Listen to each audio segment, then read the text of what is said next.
देखो उसके पहले ना नोट करेंगे एक बार।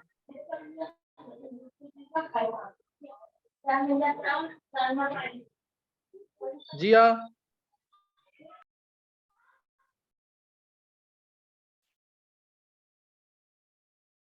चलो इसकी रियल गैस इक्वेशन की डेरिवेशन के लिए ना पहले तुम्हें पता होना चाहिए कि आइडियल गैस और रियल गैस में क्या डिफरेंस है।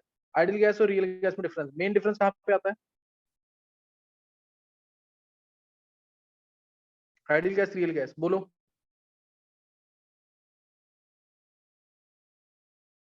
आइडियल गैस के अंदर क्या था? अट्रैक्टिव फोर्सेस क्या थे इसके अंदर? कौन लिखते रहना, अट्रैक्टिव फोर्सेस क्या थे इसमें? नेग्लिजिबल। ध्यान है कि नहीं? Yes sir. जो मैंने 8 पोस्टुलेट सिखाया उसमें बताया हुआ ना, इसमें अट्रैक्टिव फोर्सेस क्या होंगे? नोट कर लेंगे एक बार। इसमें अट्रैक्टिव फोर्सेस नेग्लिजिबल, और इसके अंदर डोमिनेंट अट्रैक्टिव फोर्सेस होंगे। अरे इनको कंसीडर करते हैं हम, रियल गैसेस में कंसीडर करेंगे, डोमिनेंट है। इसमें वॉल्यूम ऑफ गैस मॉलिक्यूल क्या था? नेग्लिजिबल। ये पॉइंट याद किया हुआ ना सबने?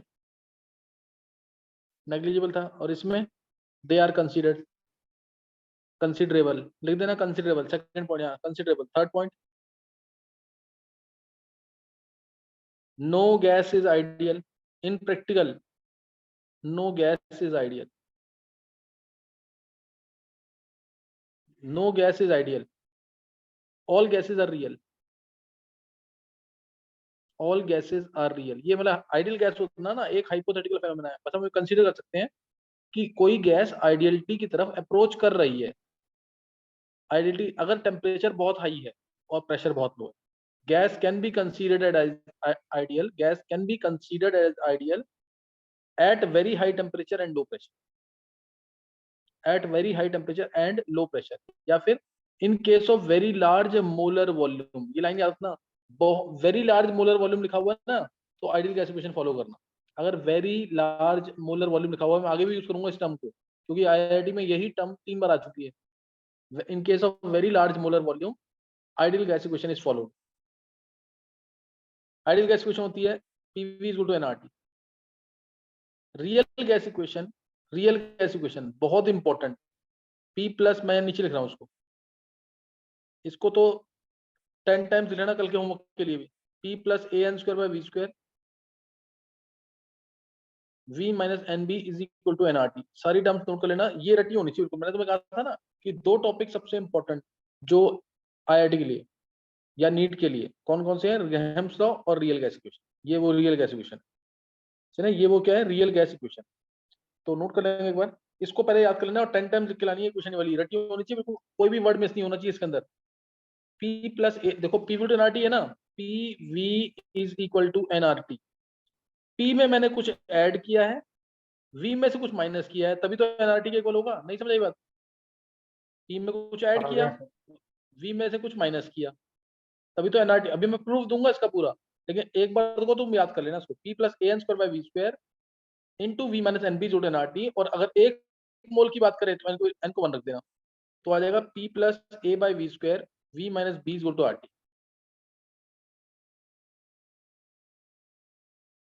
समझ गया कि नहीं है? P plus A by V square V minus B equal to RT। Excuse me sir, आपने अभी कुछ वो बोला था ना, लार्जर वॉल्यूम के लिए, मोलर वॉल्यूम के लिए, किसके लिए बोला था? हाँ, मैंने बोला था इन case of very large molar volume, तब यही वाली इक्वेशन फॉलो करना, इसको फॉलो नहीं करना, ये वाली, ये फॉलो मत करना। सही है? चलो yes. ये यहाँ पे ये यहाँ पे रियल गैस इक्वेशन मैंने तुम्हें बता दिया। यहाँ पे रियल गैस इक्वेशन 5 बार इसको लिख लेना कल के होमवर्क के लिए, मिस नहीं करना कोई भी होमवर्क। जो डेरिवेशन कराई है वो लिख के दिखानी है तुम्हें सारी, जितनी भी डेरिवेशन हुई है स्टेट्स ऑफ मैटर के अंदर लिख के दिखानी कल तुम। और 5 टाइम्स इसको लिख लेना होमवर्क में, बाकी होमवर्क के साथ। और मोल के साथ रेडॉक्स का टेस्ट है ये, मतलब ये जो आज अभी 8-10 दिन है जो तुम्हें स्कूल से थोड़ा रिलैक्सेशन मिला हुआ ना, इसमें टाइम वेस्ट मत करना बिल्कुल। ये गोल्डन अपॉर्चुनिटी है पढ़ाई करने के लिए, बहुत ढंग से पढ़ाई करना, पीछे के लेक्चर्स भी। दीपांशी,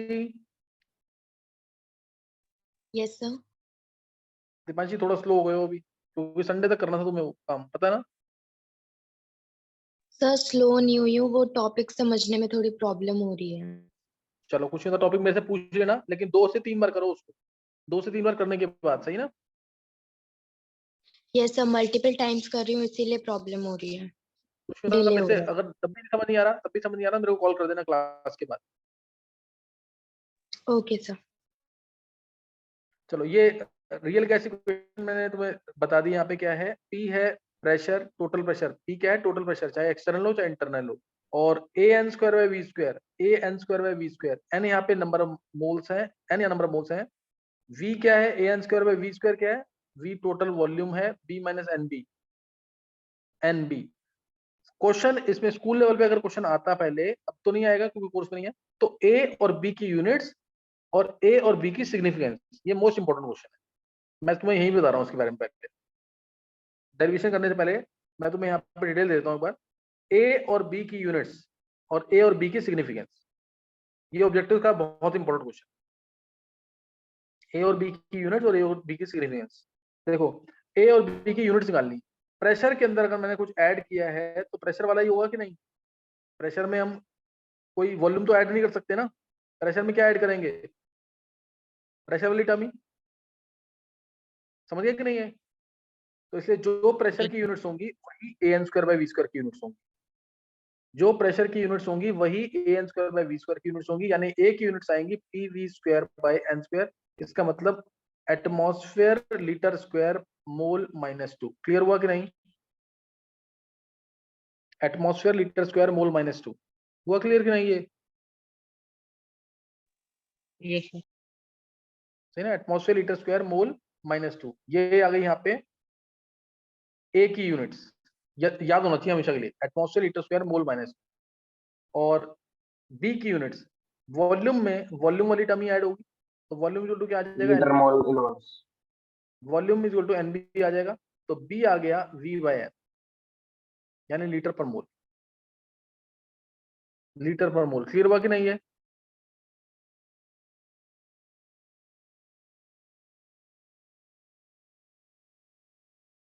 क्लियर है कि नहीं है? सर सर इसमें ए लीटर और बी पर कांस्टेंट है? बता रहा हूँ अभी, मैंने शरद, मैं तेरे को एक एक करके बता रहा हूँ ना, फिर तू क्यों बोल रहा है बीच में? अब इसके बाद, अब ए और बी, ए और बी की यूनिट्स मैंने बताया, और अब ए और बी की सिग्निफिकेंस क्या है, इनकी इंपॉर्टेंस क्या है, ये भी पूछा जाएगा। A gives the magnitude of attractive forces, A जो कांस्टेंट है ये मैग्नीट्यूड ऑफ अट्रैक्टिव फोर्सेस देगा। बी क्या देगा? बी क्या देगा? Effective volume of gas molecules. A क्या बताएगा? याद कर लो भी साथ साथ, ये ए क्या बताता है? Magnitude of attractive forces. है ना, हम कभी भी बात फोर्स की तो अट्रैक्टिव फोर्स की बात करते हैं, रिपल्सिव फोर्स की बात नहीं करते। हम किसकी बात करते हैं? अट्रैक्टिव, रिपल्सिव फोर्स की बात नहीं करते। क्या रीजन है इसका?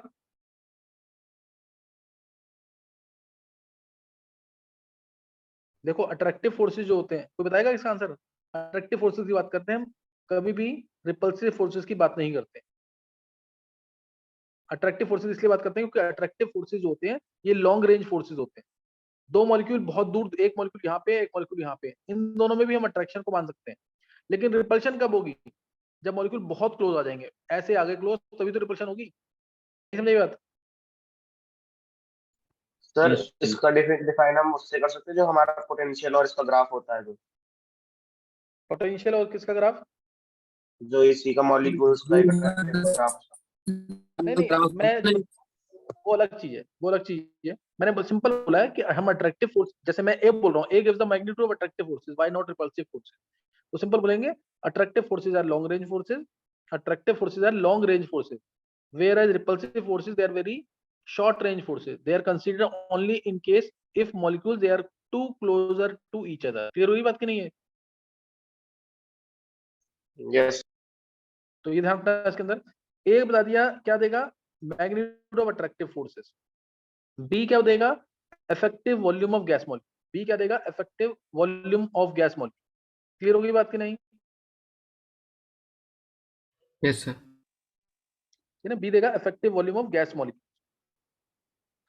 तो ये ध्यान रखना इसके अंदर जो मैंने टर्म बताई है। ए की यूनिट्स क्या है, बी की यूनिट्स क्या है, ए की सिग्निफिकेंस क्या है, बी की सिग्निफिकेंस क्या है। अच्छा, इफेक्टिव वॉल्यूम मैंने बोला ना, इफेक्टिव वॉल्यूम को हम को वॉल्यूम भी कहते हैं, ये याद रखेंगे। इफेक्टिव वॉल्यूम को को वॉल्यूम भी कहते हैं, सही ना। वॉल्यूम को को वॉल्यूम और एक्सक्लूडेड वॉल्यूम भी कहते हैं, को वॉल्यूम और एक्सक्लूडेड वॉल्यूम। कर लिया नोट, नोट कर लिए। Yes sir. और ध्यान रखेंगे दूसरी Yes, चीज, बी की जो वैल्यू है, मैं भी आगे डिराइव भी करा दूंगा तुम्हें। बी की value, this is defined for 1 mole, clear. B is defined for 1 mole. B की वैल्यू जो होती है ना, एक मॉलिक्यूल जब मूव करेगा, ये बी की जो वैल्यू लिखूंगा ना, ये याद ही करना तुम्हें, मैं फिर भी एक हिंट दे रहा हूँ। एक मॉलिक्यूल जब मूव करेगा तो क्या वो अपना, मान लो किसी मॉलिक्यूल का वॉल्यूम है रेस्ट पे, एक तरह से वी है, वी वॉल्यूम है, तो उसका वॉल्यूम तो वी ही, क्योंकि मॉलिक्यूल कभी रेस्ट पे तो होगा ही नहीं, क्या इसका वॉल्यूम सिर्फ वी ही कंसीडर होगा, किससे ज्यादा होगा? उससे ज्यादा। इससे ज्यादा होगा ना, इसका वॉल्यूम जो है इससे ज्यादा होगा कि नहीं? इसका वॉल्यूम अगर इससे ज्यादा होगा, इसका मतलब क्या है? इसका मतलब क्या है? ये अपने वॉल्यूम से कम 4 गुना ज्यादा वॉल्यूम ऑक्यूपाई करता है एक मॉलिक्यूल। बी डिफाइन होता है 1 मोल के लिए, इसलिए बी की वैल्यू याद कर लेना 4VN0। बी की वैल्यू क्या होगी? 4VN0।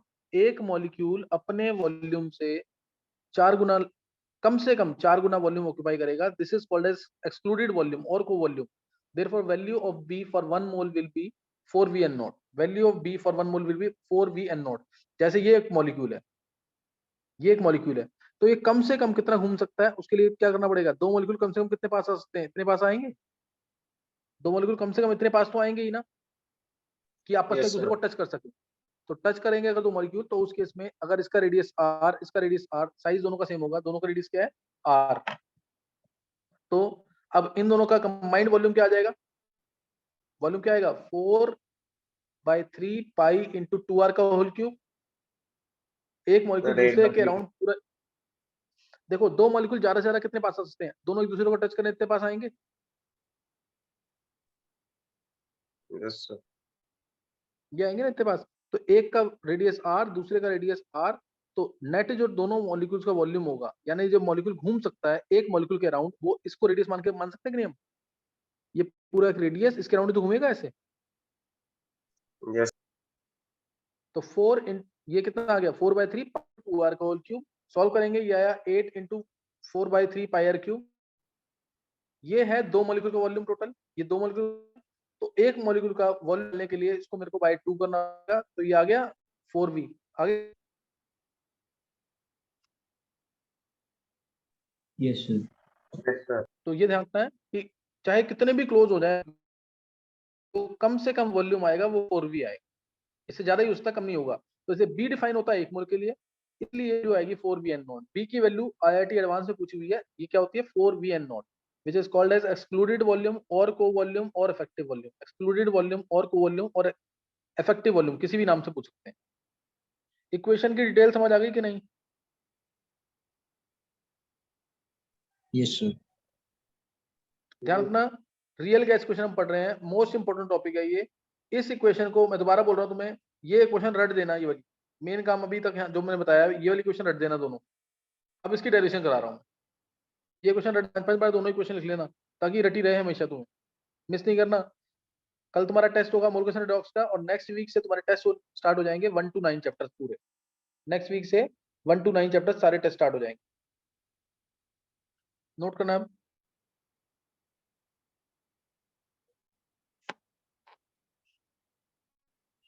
नेक्स्ट लिखना तुम्हें derivation of ideal gas equation, derivation of ideal gas equation.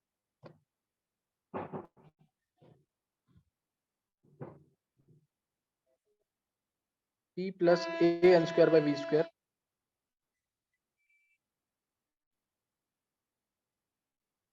V minus NB equal to nRT, इसकी डेरिवेशन करनी है। P plus AN square by V square into V minus NB equal to nRT। अब देखो, जो मैंने, जैसे हमने real gas equation मानी P equal to nRT, real equation क्या? P V is equal to nRT, P V is equal to nRT। Pressure के ये जो यहाँ प्रेशर होता है in case of ideal gas हमने क्या कंसीडर किया, जैसे इन केस ऑफ आइडियल गैस मैंने क्या माना, जैसे एक किसी वेसल के अंदर ये मॉलिक्यूल की एक लेयर, ये दूसरा मॉलिक्यूल की लेयर, इनमें कोई अट्रैक्शन नहीं है, ध्यान है कि नहीं, इनमें कोई अट्रैक्शन नहीं। जितना भी प्रेशर आएगा, जितना भी प्रेशर मॉलिक्यूल एक्सर्ट करेंगे, कहाँ पे करेंगे, वॉल के ऊपर, समझ गए कि नहीं, जितना भी प्रेशर एक्सर्ट होगा वो कहाँ पे होगा, वॉल्स के ऊपर होगा कि नहीं।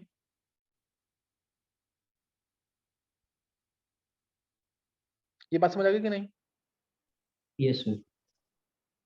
जितना भी प्रेशर एक्सर्ट होगा वो कहाँ होगा, वॉल के ऊपर एक्सर्ट होगा।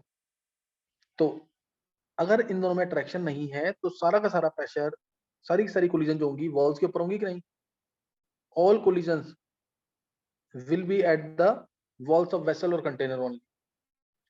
लेकिन अगर मैं मानूं रियल गैस, तो उस केस में क्या होगा, रियल गैस के केस में क्या होगा, यानी जो भी प्रेशर होगा वो एक्सटर्नल प्रेशर होगा जो हमें दिखेगा, जो भी प्रेशर होगा एक्सटर्नल प्रेशर होगा कि नहीं। पी जो होता है नेट वो क्या होगा, P external plus P internal. Internal pressure तो आएगा नहीं, क्यों, क्योंकि दोनों में अट्रैक्शन ही नहीं है। समझ आई बात कि नहीं। Yes, sir. सिर्फ एक्सटर्नली जो, जैसे फुटबॉल में मैं एयर फील कर रहा हूँ तो अंदर जो मॉलिक्यूल्स कोलाइड कर रहे हैं मुझे वो तो दिखेंगे नहीं, मुझे बस ये दिखेगा कि बाहर प्रेशर लग रहा है वॉल्स के ऊपर एयर मॉलिक्यूल्स का, और वो प्रेशर एक्सर्ट कर रहे हैं जिसकी वजह से फुटबॉल में एक्सपैंड कर रही है, या साइकिल का ट्यूब है, कार का टायर ट्यूब है, जो भी है, मेरे को सिर्फ एक्सटर्नल प्रेशर दिख रहा है ना, बात समझ रही कि नहीं है। In case of ideal gas because there is no force of attraction between gas molecules. Clear हुई बात की नहीं। Yes, sir. Yes, sir. और अगर अगर गैस रियल है तो उस केस में ये जो लेयर है, पहली लेयर, ये दूसरी लेयर, अब इनमें अट्रैक्शन होगी कि नहीं। Yes, sir. जब अट्रैक्शन है तो अब ये वॉल पे जो प्रेशर मारेगा वो कम, प्रेशर जो एग्जिट करेगा, कोलाइड जो करेगा वॉल के साथ जो ये कोलिजन करेगा या बॉन्डवेट करेगा, वो कम होगी ज्यादा होगी, कम फोर्स से करेगा ज्यादा फोर्स से करेगा। Sir, come.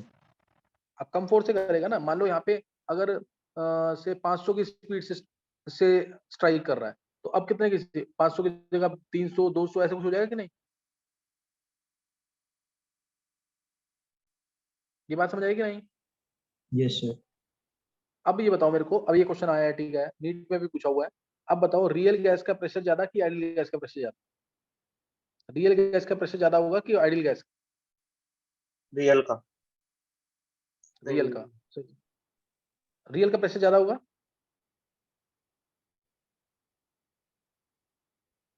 नहीं क्लियर हुआ, गर्व Yes, sir.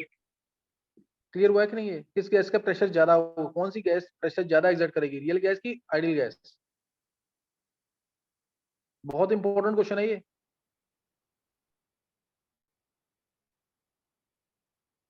सर रियल ही तो करेगी। समझ, किसने बोला ये, सर छवि। छवि। चलो अब तुम्हें फिर क्लियर हुई नहीं है बात, ये देखो इधर, Sir, मेन ideal प्रेशर का कहाँ पे होता है, ideal से ज़्यादा होगा. आइडियल का प्रेशर ज्यादा होगा, आइडियल गैस का,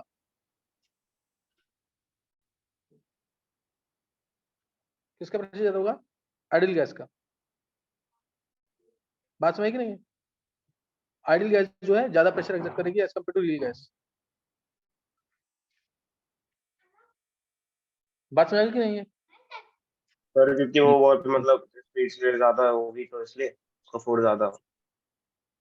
देखो जो आइडियल गैस दीवार पे प्रेशर मारेगी वो तो सिर्फ दीवार पे ही वो कोलाइड करेगी ना, आइडियल गैस कहाँ कोलाइड करेगी, सिर्फ वॉल पे कोलाइड करेगी। लेकिन रियल गैस जो होगी, जो रियल गैस होगी वो तो आपस में अट्रैक्शन जब हो गई तो इधर वॉल पे कोलिजन कम होगी ज्यादा होगी। कम होगी। बात समझ आ गई कि नहीं। यस सर आ गए। ये लाइन दिमाग में बिठा लो, मैं जो एक एक बात बोल रहा हूँ ना इसको स्टार मार्क कर लो, ये सारे क्वेश्चन बोल रहा हूँ ऑब्जेक्टिव के समझा करके पूरा। Ideal gas exerts more pressure as compare to real gas, clear. Ideal gas का जो प्रेशर है वो ज्यादा होगा as compare to real gas, clear होगी बात की नहीं है।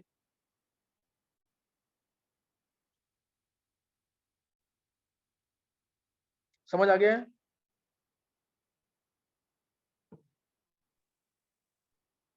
Arjun, Chhavi, Yes, sir. Yes sir. देखो जरा, एक लाइन ही बता दी। अब in case of ideal gas हमने सिर्फ पी लिया था, कौन सा वाला, एक्सटर्नल वाला है ना, सिर्फ एक्सटर्नल वाला। लेकिन अगर रियल गैस है तो इंटरनल प्रेशर कंसीडर होगा कि नहीं, होगा कि Yes, नहीं? sir. तो इसलिए P जो होगा, अब P जो होगा एक्सटर्नल प्लस इंटरनल दोनों होगा कि नहीं? एक P तो आएगा ही आएगा। और इंटरनल जो प्रेशर है P इंटरनल, वो इन दोनों लेयर्स में अट्रैक्शन हो रही है कि नहीं? ये दोबारा दिखा देता हूं मैं। इन दोनों लेयर्स में अट्रैक्शन हो रही है कि नहीं? एक लेयर ये, एक लेयर ये, अट्रैक्शन हो रही है इनमें कि नहीं? दोनों में अट्रैक्शन हो रही है कि नहीं इसमें? Yes, sir. तो P इंटरनल जो होगा दोनों के कंसंट्रेशन के डायरेक्टली प्रोपोर्शनल होगा कि नहीं? सी स्क्वायर आ जाएगा कि नहीं? दोनों का कंसंट्रेशन सेम मान रहे हैं, हर एक लेयर का कंसंट्रेशन सेम मान रहे हैं, assumption होती है। ये समझ आई बात कि नहीं? Yes, sir. P internal is proportional to C square, यानी P internal is proportional to n square by v square, n by v का स्क्वायर मान लो बेशक। तो P internal is equal to a n square by v square। समझ आया कि नहीं? a यहाँ पे कांस्टेंट है, a और b कांस्टेंट है, a और b कांस्टेंट है, जो कि इंडिपेंडेंट ऑफ टेम्परेचर माने गए हैं कुछ रेंज के लिए, जो कि इंडिपेंडेंट ऑफ टेम्परेचर माने गए। ये भी लाइन याद रखना, which are independent of temperature over an appreciable range, independent of temperature होते हैं। यहां तक क्लियर हो गया कि नहीं? Yes, sir. तो P में मैंने ऐड कर दिया a n square by v square. Clear हो गया?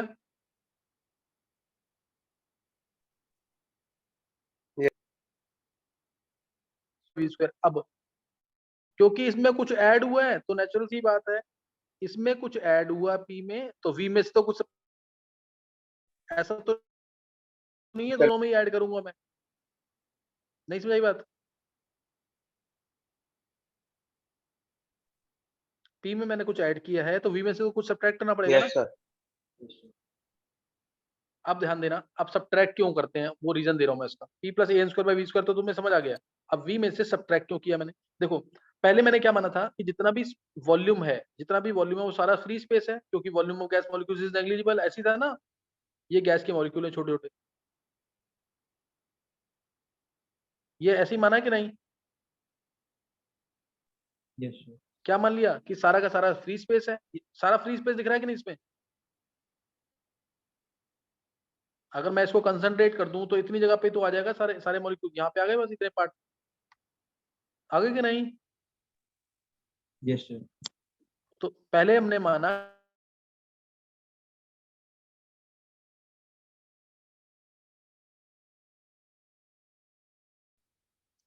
रियल गैस होगी, उसमें तो गैस मॉलिक्यूल्स का वॉल्यूम नहीं है ना, उसमें तो गैस मॉलिक्यूल का वॉल्यूम तो बड़ा मानना है इस तरीके से। अब तो सारा फ्री स्पेस नहीं आएगा ना, तो इस नहीं। तरीके से ये मान लो, ये था सपोज 20 लीटर था, 20 लीटर था, 20 लीटर था, और अब ये वॉल्यूम जो ऑक्यूपाई कर रहा है, ये नीचे की तरफ दिखा देता हूं मैं।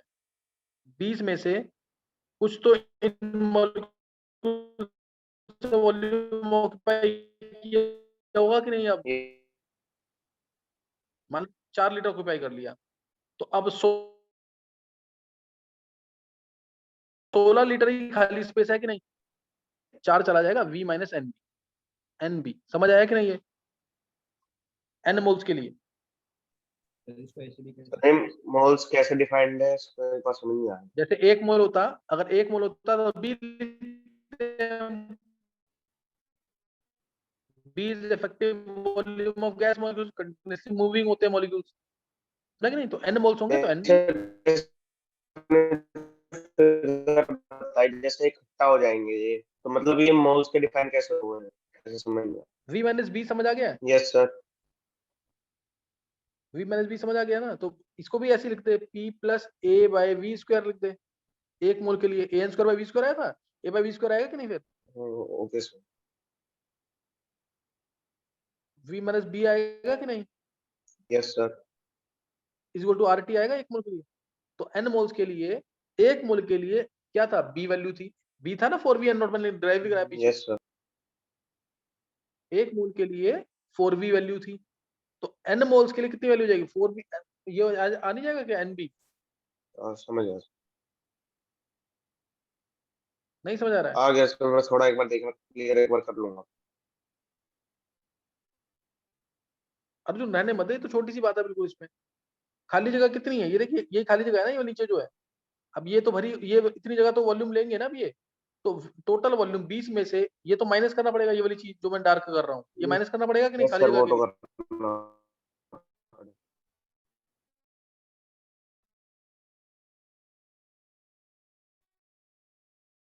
ये माइनस करना पड़ेगा। वैल्यू कितनी है ये, इसकी डेरिवेशन समझ आ गई कि नहीं?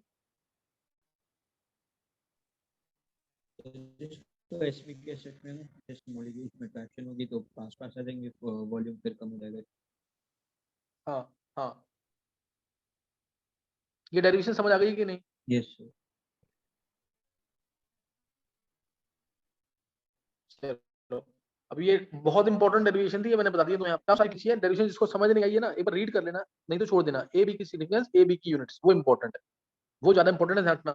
अच्छा, नेक्स्ट अब जो है इसके अंदर ही एक टर्म डिफाइन करेंगे, कंप्रेसिबिलिटी फैक्टर। ये ना जो मैंने अभी तुम्हें इक्वेशन दी है, ये इक्वेशन, ये सिर्फ रियल गैस इक्वेशन वेंडरवॉल ने ही नहीं दी। वेंडरवॉल्स इक्वेशन भी कहते हैं इसी को, वेंडरवॉल ने ही इक्वेशन नहीं दी। इसके अलावा बहुत सारे साइंटिस्ट और आए थे, जैसे केमरलिंग ओन्स, के ओन्स, इसने दी ये इक्वेशन, केमरलिंग ओन्स ने। इसके अलावा बर्थलॉट आया, उसने इक्वेशन दी। और इसके अलावा और भी equation of reduce state I, law of corresponding states आया ना, लॉ ऑफ कॉरस्पॉन्डिंग स्टेट्स। तो इस तरह से बहुत सारी फॉर्म्स में ये इक्वेशन दी गई है, बहुत सारे फॉर्म से इक्वेशन दी गई है। हम पढ़ते वही है वैन की इक्वेशन, वो ज्यादा फेमस, वो ज्यादा फेमस हुई है बस। अब एक टर्म मैं डिफाइन कर रहा हूँ, कंप्रेसिबिलिटी फैक्टर, वो सुन लेंगे। और दूसरी क्वेश्चन के बारे में मैं बताऊंगा थोड़ा बहुत, क्योंकि क्वेश्चन आए हुए हैं आईआईटी के अंदर। केमरलिंग ओन्स, केमरलिंग ओन्स वाली क्वेश्चन जो है वो भी इंपॉर्टेंट है। केमरलिंग ओन्स वाली क्वेश्चन मैं उसको भी थोड़ा सा एक्सप्लेन कर देता हूँ उसको, टाइम चलो देखते हैं अगर हो जाता है तो। देखो, PV is equal to R T 1+b/v plus dash dash. तुम्हें ये केमरलिंग ओन्स की इक्वेशन है। ये पहला इसका विरियल कोफिशिएंट है, आरटी से मल्टीप्लाई करेंगे दूसरा होगा, फिर आगे जो आएगा तीसरा विरियल कोफिशिएंट होगा, चौथा विरियल कोफिशिएंट होगा। तुम्हें इसके अंदर ना बी, कैपिटल बी की वैल्यू निकालनी है, सपोज कैपिटल बी की वैल्यू निकालनी है। तो वो कैसे निकलेगी कैपिटल बी की वैल्यू? कैपिटल बी की वैल्यू कैसे निकलेगी? तो उसके लिए इससे तरीका बताया था, केमरलिंग ओन्स ने, के ओन्स ने। कैसे निकलेगी वैल्यू चेक कर लेते हैं एक बार। देखो, तुमने जो इक्वेशन पढ़ी, एक मोल के लिए P plus A by V square V minus B is equal to R T for 1 mole, for 1 mole. अब मेरे को अगर इस B की वैल्यू निकालनी है, तो मेरे को इस इक्वेशन को इस फॉर्म में लेके आना पड़ेगा कि नहीं, या इस इक्वेशन को इस फॉर्म में लेके आना पड़ेगा कि नहीं? नहीं समझ बात? Sir yes sir. तो इस इक्वेशन मैं उस फॉर्म में लेके आ रहा हूँ उसे। क्या आ जाएगा यहाँ से? देखो, P is equal to R T by V minus B, R T by V minus B minus A by V square आएगा, yes minus A by V square आएगा कि नहीं? अच्छा, तुम सबने बाइनोमियल थ्योरम पढ़ लिया कि नहीं? सर, आइडिया है थोड़ा। आइडिया है? ये गर्व नहीं पढ़ी हुई अभी? Yes sir. सर वैसे पढ़िए। पढ़िए। बाइनोमियल थ्योरम पढ़ी है कि नहीं? बाइनोमियल थ्योरम यस सर पढ़िए। यस पढ़ ली है? बता जरा गर्व एक बार। 1 plus X raise to N, X very very less than 1, इसको ओपन करे एक बार, क्या आएगा आंसर? तो सर वो सीधा 1+10x बहुत अच्छे। 1 plus N X plus N into N minus 1/2 X square आ जाएगा, N minus 1 N into N minus 1/2 factorial X square plus N into N minus 1 into N minus 2/3 factorial into X cube. वो आएगा, वो सारी term बहुत छोटी होंगी, neglect कर देंगे। यही है ना गर्व? Yes sir. और 1 minus X raise to N अगर है, X is very small as compare to unity condition है, तो 1 माइनस एन एक्स प्लस फिर माइनस फिर प्लस फिर माइनस ऐसे चलेगा। और 1 minus X raise to minus N है, तो क्या आएगा? 1 प्लस एन एक्स, प्लस वाली टर्म चलेंगी सारी। क्लियर है कि नहीं ये Garv? Yes sir. 1 plus X raise to minus N है, तो 1 माइनस एन एक्स वाली टर्म चलेगी। क्लियर है कि नहीं ये? Yes sir. ये सब बाकी जिसको नहीं भी पता था समझ आ गया कि नहीं? ये कंडीशन है यहाँ पे x is very small as compare to unity, x is very small as compare to unity. ये IIT में क्वेश्चन आया हुआ 2 बार, 97 में एक बार आया है और एक बार अभी रिपीट हुआ था। और नीट वगैरह में भी आता है कि इस कैपिटल बी की वैल्यू क्या होगी, इस कैपिटल बी की वैल्यू क्या होगी। केमरलिंग ओन्स ने जो क्वेश्चन दी है, ये हटा दूं मैं से यहाँ से टर्म,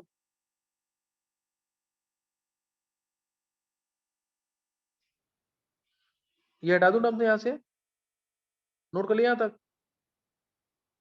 यस सर। चलो अब देखना नेक्स्ट जो है, इसको मैं इसी फॉर्म में, क्योंकि प्लस डैश डैश लिखा हुआ है ना यहाँ पे, तो इसलिए बाइनोमियल अप्लाई करनी ही पड़ेगी। यहाँ लिखा है ना डैश डैश इधर, तो बाइनोमियल अप्लाई करनी ही पड़ेगी। तो अब यहाँ पे v से मल्टीप्लाई किया, pv इज इक्वल टू क्या आ गया, rt, v से मल्टीप्लाई किया इधर भी और आगे भी, 1 माइनस बी बाई वी आ जाएगा कि नहीं, ये माइनस ए बाई वी आ जाएगा कि नहीं, एक बार चेक करो, समझ आया कि नहीं ये? Yes sir. ये आ गया। अब इसके बाद pv is equal to R T into 1 minus B by V की पावर -1 आ जाएगा, आएगा कि यस नहीं? सर। और अब बाइनोमियल यहाँ अप्लाई कर सकते हैं कि नहीं, क्योंकि बी बाई वी तो बहुत छोटा होगा, x is very small as compare to unity, वही था ना? यस सर बोले आप। तो पीवी आ गया आर टी 1 प्लस, ऐसे बहुत सारे क्वेश्चन आएंगे पेपर के अंदर, इस टाइप के क्वेश्चन तुम्हें करने आने चाहिए। 1 प्लस बी बाई वी आ जाएगा, plus dash dash minus A by V. देखो समझ आ गया कि नहीं? Yes sir. यहां से आ गया आर टी पूरे में कॉमन अगर मैं लेता हूं, तो आर टी पूरे में कॉमन लिया, 1 plus B by V minus A by V R T हो जाएगा, नेग्लेक्टिंग हायर टर्म्स, ये आ जाएगा कि नहीं? Yes sir. तो अब उसी फॉर्म में आ गया कि नहीं, ये PV to R T 1 plus 1 by V और B minus A by R T. देखो समझ आ गया कि नहीं?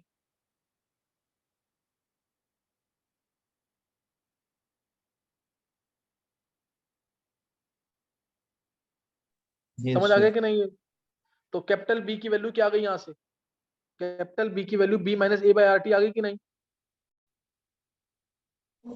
Yes sir. तो ये काफी इंपॉर्टेंट है यहाँ पे। अच्छा अभी क्या 10 मिनट है तुम्हारे पास? 10 मिनट के लिए आगे करा दूं, उसके हल्का सा रह गया है यहाँ पे। सर शाम से क्लास है।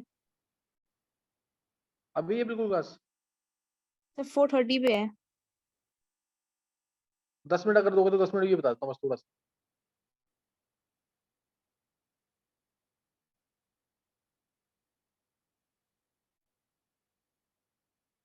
चलो तुम एक काम करो, यहीं तक कर लेना, नेक्स्ट टाइम तो फिर आगे बताऊंगा। सही है, यहीं तक कर लोगे? सही है, यहाँ तक ये कर लेना जरूर ढंग से। ये क्वेश्चन लिख के आना, फॉर्मूले लिख के आने सारे, और होमवर्क मिस मत करना बिल्कुल, कल टेस्ट होगा। और 12th वाले बच्चों को मैं शायद पहले बुलाऊंगा 3 बजे के आसपास।